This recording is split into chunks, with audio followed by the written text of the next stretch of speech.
Matters to Me is a 3-year project led by the Challenging Behaviour Foundation and funded by Blagrave Trust and Children in Needs Youth Social Action Fund.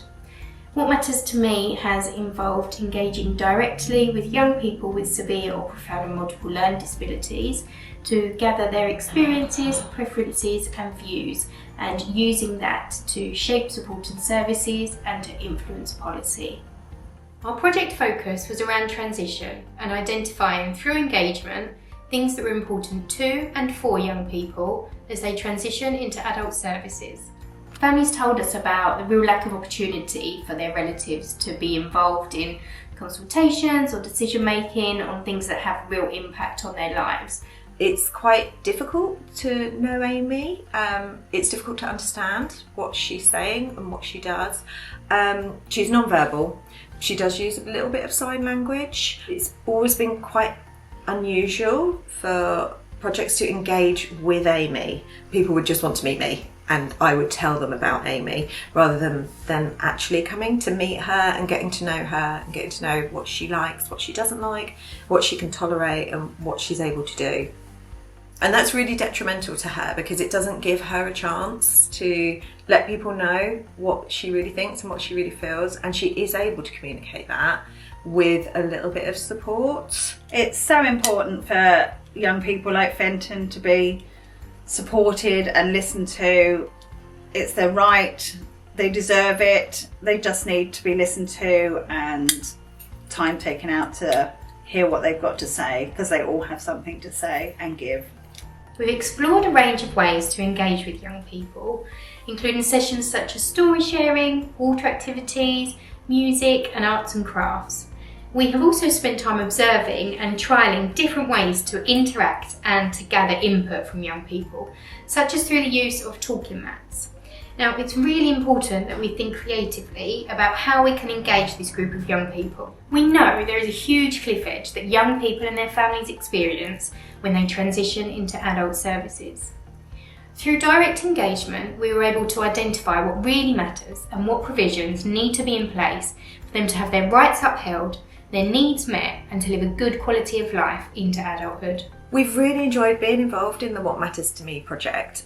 It was quite unusual in that Amy was the absolute centre of the project, and it was all about her. And so every session incorporated what she liked, what she was able to do, but also pushed her to try new things, socialising with other young people. What Matters to Me is important because it's working with people with severe and profound multiple learning disabilities, and their views and experiences are just as important as everyone else's, and their needs to influence the support and services that they receive are the same as everyone else. The difference is that our consultation methods and the ways that we gather their views are not accessible, so we need to change the way that we get people's views and we gather their experiences so that can then influence the support and services they receive. I find that when somebody tries to engage in a creative way with Keris, we get a lot better results. She can't do online surveys or take part in focus groups, but she can do creative activities like art breaks, which she often goes to at Project Artworks, where she's taking part in something that she really enjoys. She's allowed to completely be herself and she can really express her emotions, her feelings, and her likes and dislikes. Because our young people are not verbal, people just assume they cannot communicate. They can communicate, just give them time. Get to know them, look at them, listen to them.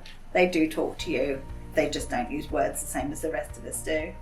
Every person, every child, every young person is entitled to be able to give their views and their opinions, to be able to tell us what they like and what they dislike, what they want, what they need. And just because it can be difficult to obtain these from our children and young people doesn't mean that we really shouldn't try. So spending time alongside our young people.